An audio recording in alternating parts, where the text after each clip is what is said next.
the independent member for McKellar, Sophie Scamps, a short time ago. I started by asking her if she's pleased. Does she welcome the fact that Coalition has said it won't abandon the Paris Climate Agreement?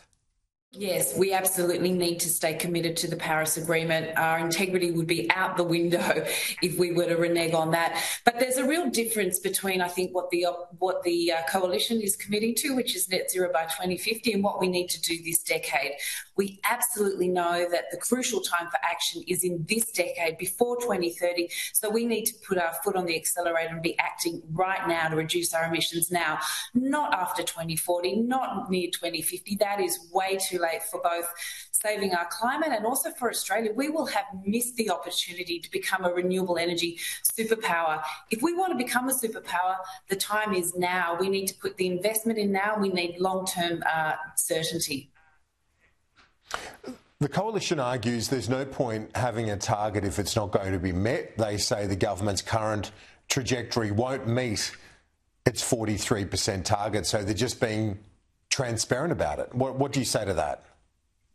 Look, I think it's fairly ridiculous, to tell you the truth. They're saying that the government will only reach 42% when the target is 43%. To me, that's pretty close. But also what the coalition is missing out on is all the recent announcements that were in the last budget and the new legislation that's come through as well, which has not yet been factored in.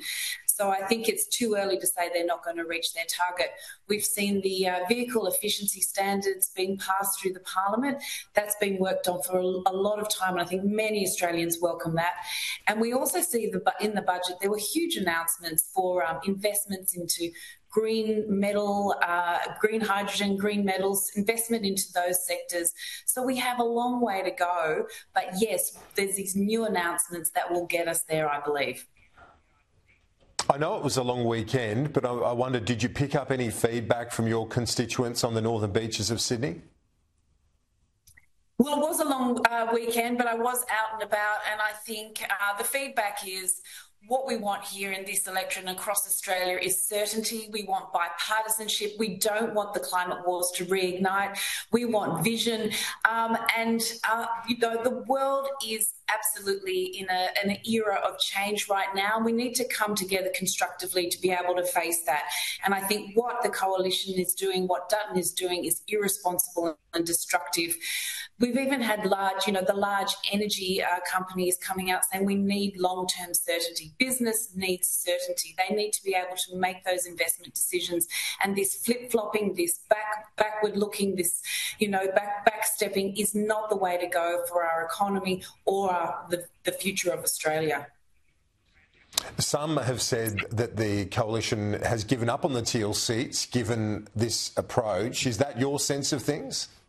Oh, it is 100% my sense of things. I think they've given up on these inner city seats.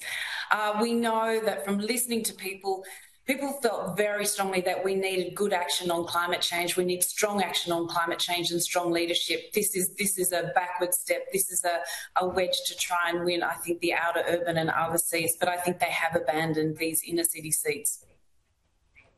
When you mentioned over the weekend that this is a distract and delay policy, can you elaborate on that? Do you mean further to that, the coalition's nuclear approach fits into that message as well, that this is about not delivering an energy policy, but it's simply to delay? Is that your view? Look, it is my view, because we know when you look at nuclear energy, I'm not opposed to nuclear energy in and of itself. I'm not ideologically opposed to it, but we know that it's going to take 15 years or more before we would get a large power plant. That if that was the decision that was made now and it was able to be implemented, it takes sort of 15 years to build one. We also know that small modular nuclear reactors, there's no commercially available small modular nuclear reactors in the Western world. There's 2 pilot studies only in the world, in Russia and China, so it's not commercially viable. So if we're talking about nuclear, we're talking about closer to 2040. So in the meantime, we would have to continue to rely on our coal-powered generation, and we know our coal power stations are ageing and falling apart, and it's predicted that by 2030, 90% of our coal-fired power stations will be decommissioned.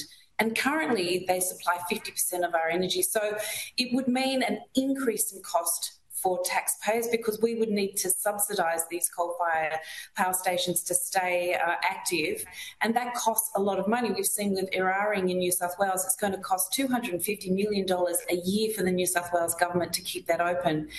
The other thing I would say is that nuclear, we know, is far more expensive. We saw the Gen Cost report come out from the CSIRO, and we know that renewable energy, solar, wind, with battery storage and factoring in transmission is far cheaper than nuclear. Nuclear would be 4 times more expensive. So when the coalition talks about cutting energy prices, by talking nuclear, they're doing the opposite.